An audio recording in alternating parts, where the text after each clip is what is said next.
The last ferry of the night had already docked and gone dark by the time I realized Conrad wasn't coming back for me. It was 11:47, New Year's Eve. The kind of cold that doesn't just bite, it burrows.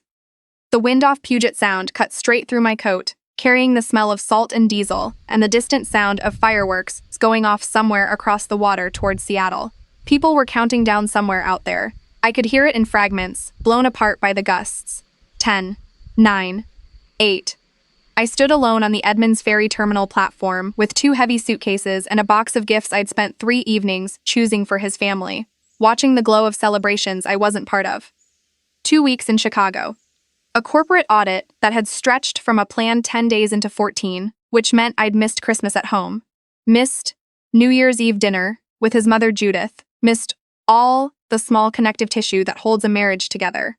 I'd texted Conrad my arrival time from O'Hare, and he'd replied with 2 words, "Got it." I thought that meant he'd be there.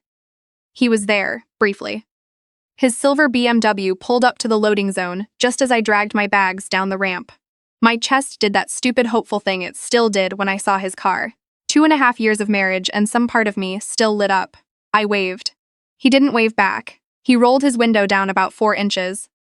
"I can't stay," he said. His eyes were on his phone. Henderson's called. Emergency meeting. I stopped walking. "Conrad, it's almost midnight." "Big clients, you know how it is." His voice was flat, already moving on from the conversation. "Grab an Uber, I'll Venmo you." I looked past him into the passenger seat.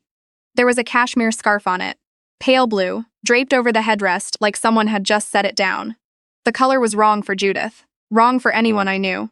Before I could say anything, Conrad's phone buzzed against the center console, and he flipped it face down in one smooth motion.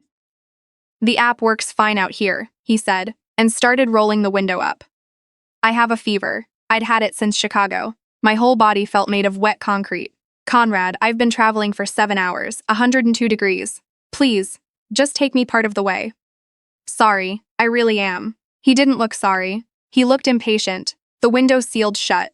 The BMW pulled forward, and the front tire caught a puddle of slush at the edge of the curb, throwing a sheet of freezing gray water across my coat and boots. I stood there watching his taillights disappear up Sunset Avenue. My phone was at 4%. I opened my contacts and called Blythe. She answered on the second ring. "New Year's," she said, her voice still warm from wherever she was. "You better have a good reason." "Conrad left me at the ferry terminal," I said. "I need a ride, and I think I'm getting worse." There was a pause. Then simply, "Tell me exactly where you are."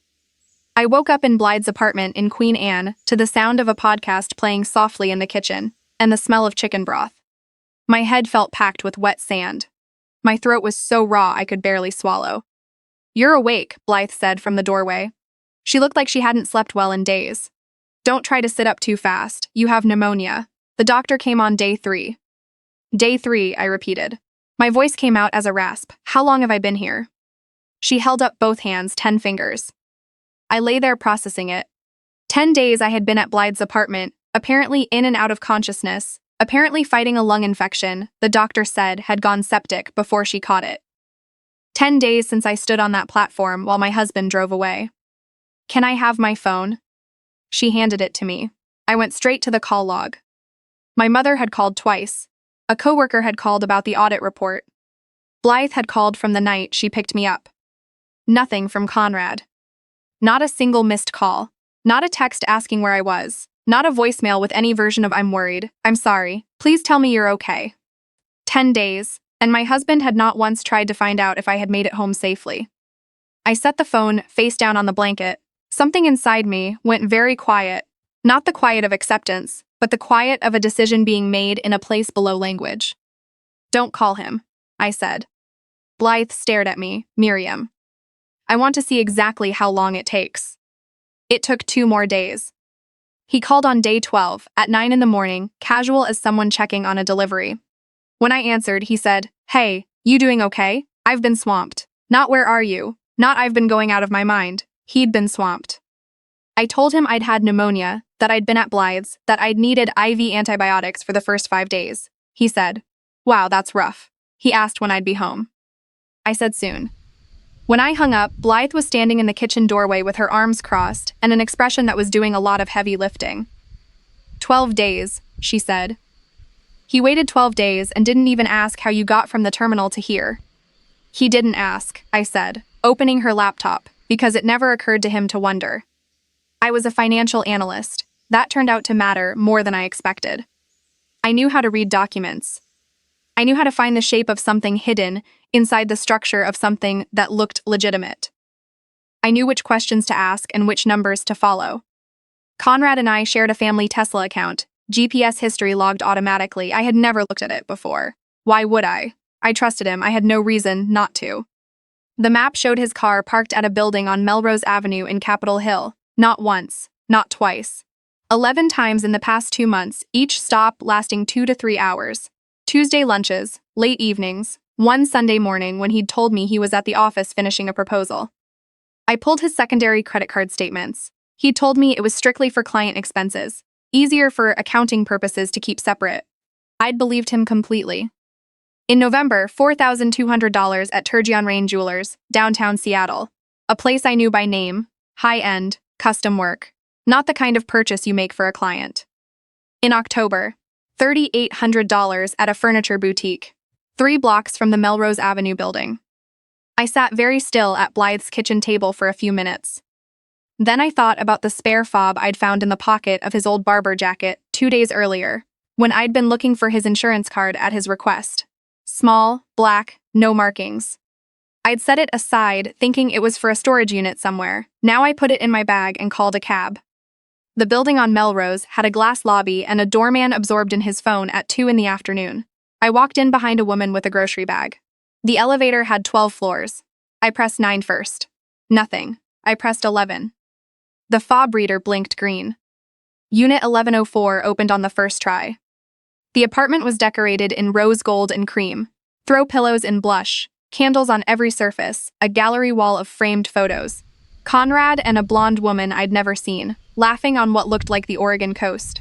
Conrad and the same woman at a dinner somewhere upscale, his hand at the small of her back. One photo of him laughing, genuinely, fully, in a way I realized I had not seen in a very long time. On the kitchen counter, a copy of What to Expect When You're Expecting, a bottle of prenatal vitamins, and an open planner with notes in Conrad's handwriting. Nursery, Tiffany wants sage green. Crib, white oak. On the refrigerator, clipped with a magnet, a bank statement for an LLC called Meridian Nest Properties. The account was in Conrad's name. The opening deposit was $400,000. My hands were steady when I photographed everything. I don't know how.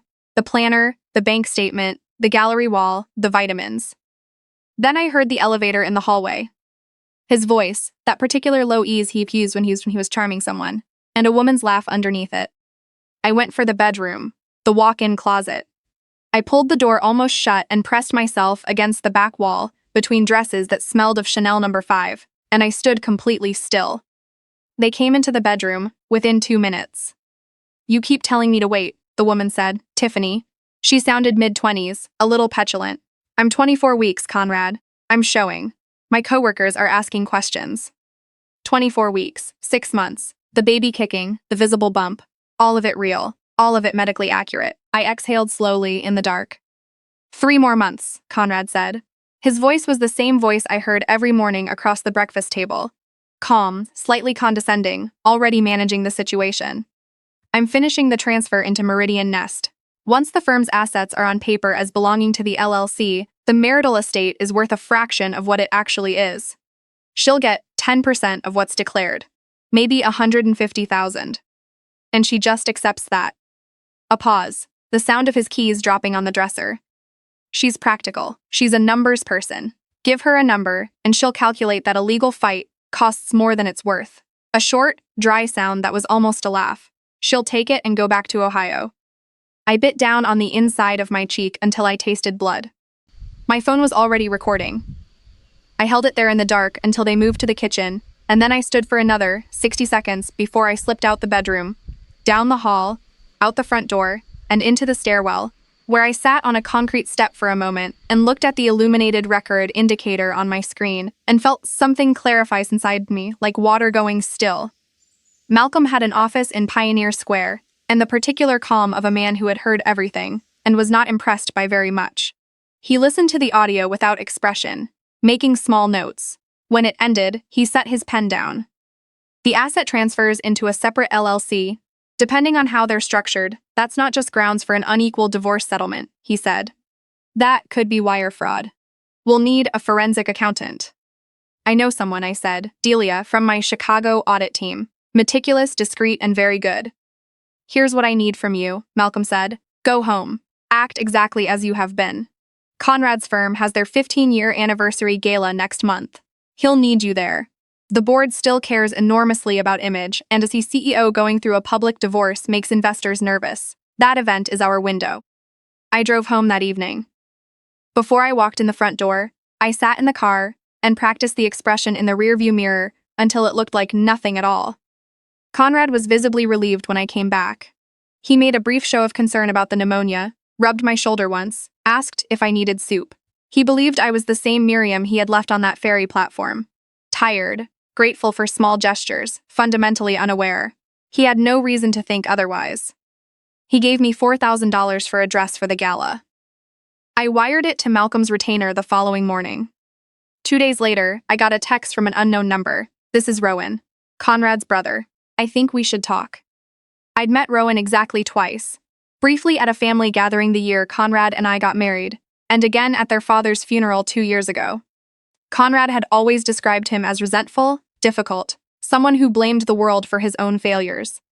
We met at a coffee shop in Fremont. He sat across from me, and I saw the family resemblance immediately.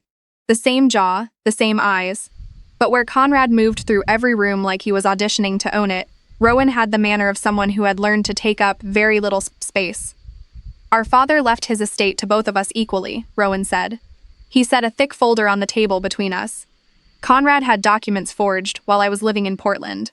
I've spent 3 years trying to prove it. I have bank records, a handwriting analysis, notarized filings. He looked at me steadily. I also have records showing 2 separate LLCs he's been funding for the past 18 months. One of them is Meridian Nest. I didn't say anything for a moment. I'm not telling you this to hurt you, Rowan said. His voice was quiet and careful. But I need someone who was on the inside. My testimony alone isn't enough to take this to the State Financial Crimes Unit. Yours could be. I thought about Conrad's voice in that closet. She'll take it and go back to Ohio. The certainty of it. The complete, unexamined certainty that I would fold. What do you need from me? I said. The gala was held at the Olympic Hotel ballroom. Full chandeliers, white linen, a video tribute reel running near the entrance, with footage of Conrad at ribbon cuttings and award ceremonies. Young and certain and impossibly confident. He worked the room like he'd been born to it. I wore a black crepe blazer dress I had bought with my own money. I'd cut my hair to my chin the week before. Conrad noticed I looked good, but couldn't identify what had changed. Tiffany arrived 40 minutes into cocktail hour, listed on the program as junior associate. She wore an emerald wrap dress, and she stayed near Conrad in a way that the table beside them was already quietly noting. When the room settled into the break between dinner and the formal remarks, I excused myself to get another drink. I went to find Gil in the AV booth instead. I'd spoken to Gil 3 days earlier. He knew exactly what was coming and exactly when. I walked to the standing microphone at the edge of the stage. Someone handed me a glass, assuming I was presenting a gift. Across the room, Conrad looked up and smiled.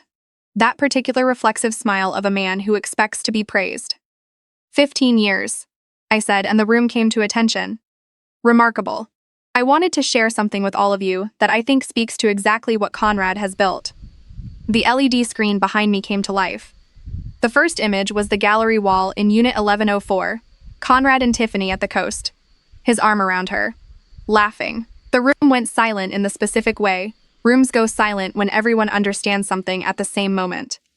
The next slide was the nursery planner, then the Meridian Nest bank statement, then Delia's forensic summary, clean and annotated, 18 months of transfers, documented dates, amounts, forged signatures cross-referenced against the records Rowan had provided.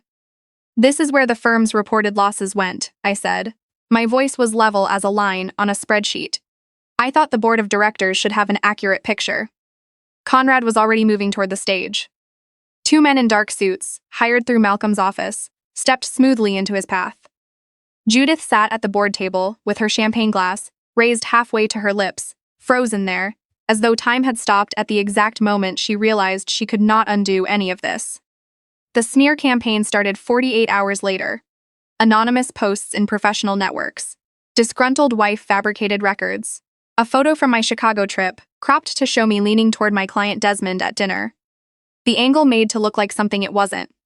Paired with language designed to suggest an affair. I had been expecting it. Malcolm was ready. We held a briefing the following week. A conference room in his building, clean and quiet. Delia walked through the forensic audit in plain language. Malcolm released the unedited security footage from the hotel where the Chicago client dinner took place. 12 people in the frame. Desmond's husband, seated directly beside him for the entire meal, the handshake at the end. Visible and professional, and completely boring. Rowan presented his estate fraud documentation without editorializing. Just facts, in a room with good acoustics, delivered in a voice that didn't waver. The online sentiment shifted so rapidly it was almost disorienting. Conrad's phone, I heard later from a mutual acquaintance, rang for 6 hours straight after Malcolm's briefing, hit the local business news. At the mediation hearing, Conrad arrived with Tiffany, her hand resting on her visible belly, his attorney clearly hoping the pregnancy would function as a kind of sympathy anchor. Conrad's opening statement emphasized his obligation to provide for the child, the urgency of a resolution, the unfairness of being kept from moving forward. Malcolm waited until the attorney finished. Then he slid an envelope across the table. Before we discuss asset division, Malcolm said, my client requested a paternity test during the discovery phase, given that the pregnancy has been cited as a factor in the dissolution timeline. Conrad frowned. You don't have my DNA. You left a coffee cup in your attorney's lobby last Tuesday, Malcolm said. He let that settle. The sample was processed at a certified lab. Results are notarized. Tiffany had gone completely still in her chair. Malcolm opened the envelope and read the conclusion aloud. Probability of paternity, 0. The silence that followed was total. Conrad looked at Tiffany. She looked at the table. Her attorney looked at the ceiling. The biological father, Malcolm continued, is identified in a separate declaration provided voluntarily by Ms. Tiffany herself, as part of a full disclosure agreement we reached with her counsel last week. Tiffany had told everything. It turned out, when it became clear that continuing to lie would expose her to separate legal liability. The child's father was someone else entirely, someone she'd been seeing long before Conrad. Rowan had suspected it and hired a private investigator 3 months ago. Conrad stood up so fast his chair hit the wall. His attorney grabbed his arm. The mediator called for order. I sat with my hands folded on the table and watched the architecture of everything Conrad had built. The LLC, the timeline, the plan to give me 10% and call it generous, collapse under the weight of a fact he hadn't known to account for. The judge awarded me 63% of the marital estate, the Edmonds house, and a damages settlement for emotional distress. Conrad's asset concealment scheme was referred to the State Financial Crimes Unit.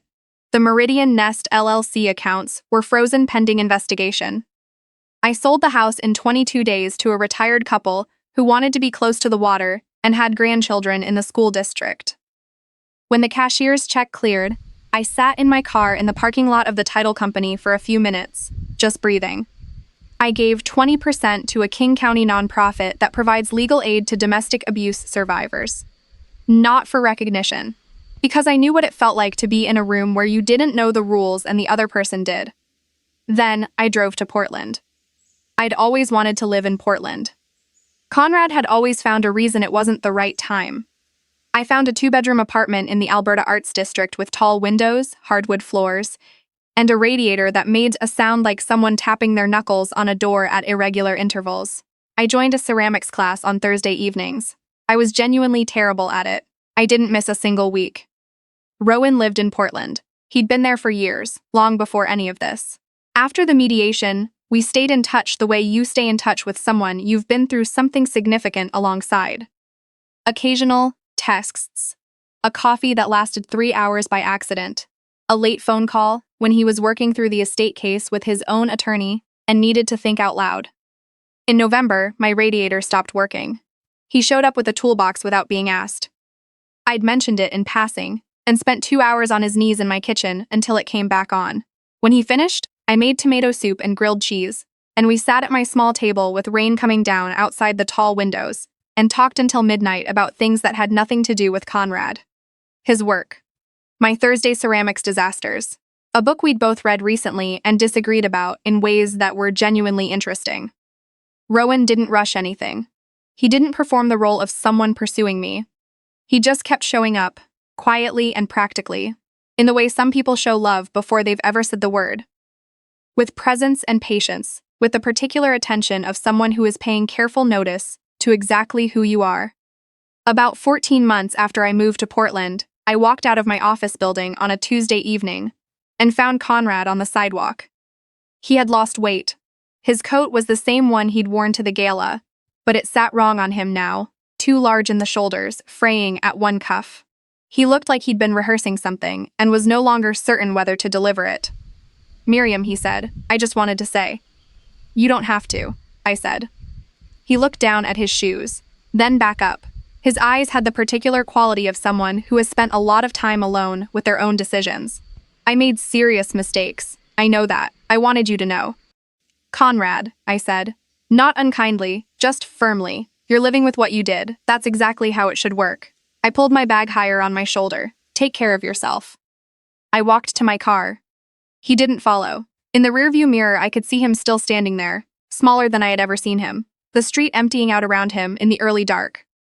I felt no surge of triumph, no residual bitterness. What I felt was the specific lightness of a door that has been locked from the inside, finally. Rowan took me to the Columbia River Gorge on a Saturday in early spring. We hiked to a viewpoint I hadn't been to before, where the river spread out silver and enormous below, and the cliffs on the Washington side still had snow on the upper ledges. It was cold enough to see our breath. He didn't make a speech. He wasn't built that way. He just turned to me at the overlook with a serious expression and said, "I know the history of this is complicated. I know it's not a simple thing. But I also know I don't want to keep pretending I'm not in love with you."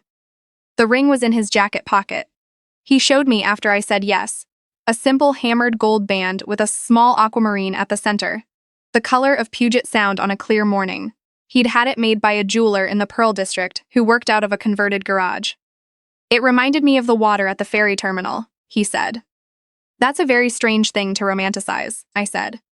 He laughed, open and easy, the laugh of someone who isn't performing anything, and I thought, this is what it's supposed to feel like. Not the lightning bolt, not the performance, just the solid, clarifying certainties of someone who has seen you clearly and stayed. We married the following September in a garden in the West Hills. 31 people, string lights in the oak trees, late summer dahlias lining a gravel path. My father walked me down the aisle, and when he handed me to Rowan, he gripped Rowan's hand for a long moment and said quietly, "She has been through enough. You understand me." And Rowan said, "Yes, sir, I do," and meant it in the way that you can tell, in the way that has nothing to do with the words and everything to do with the face behind them. I believed him. That was the whole difference. Our daughter June is 3 now, and there is another one coming in the spring. Rowan makes breakfast on weekdays. I make dinner on weekends. We trade off night wakings without keeping score, which I have come to believe is the only real test of whether two people actually respect each other. My work shifted. Our firm takes on 3 pro bono cases a year now, helping nonprofits untangle their financial structures, helping small community organizations that have been doing good work, but can't afford the kind of accounting that protects them. It doesn't make me wealthy. It makes me look forward to Monday mornings, which I've decided is the rarer and more valuable thing. I drove past the Edmonds Ferry Terminal once, about a year ago, with June asleep in her car seat. I looked at the platform through the window. The same benches, the same dock lights, the same cold open sky over the Sound.